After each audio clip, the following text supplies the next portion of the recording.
are most interested in whether he acted alone.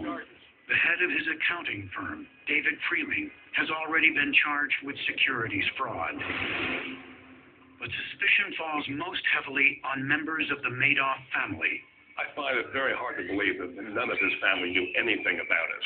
For one thing, just before the whole thing broke, Mrs. Madoff withdrew $15.5 million on two occasions, one the day before he fessed up to his sons. Other family members worked at the Madoff firm.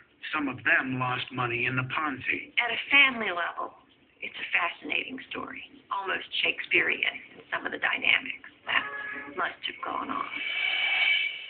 As officials tried to unravel what the Madoffs knew and when they knew it, other families were suffering as well. My family has lost millions with Bernie Madoff. My stepmother, my two stepbrothers, daughters, the end of her college fund. The bold-faced names on the victims list and the immense amounts of money lost have fed an almost morbid to repay. It's almost like a financial world's version of Lord of the Flies, and it's going to pit victim against victim.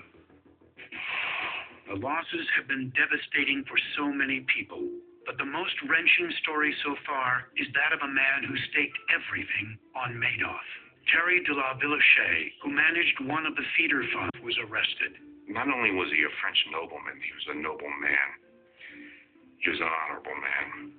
Nearly a decade ago, Frank Casey raised with Villechais the possibility that Bernie Madoff was running a scam. He told me, if this guy is a fraud, I'm in serious trouble. He said, I've got all my money in it. I've got most of my family money in it. I have every business connection in private wealth management and banking throughout Europe that I've developed my whole life in it.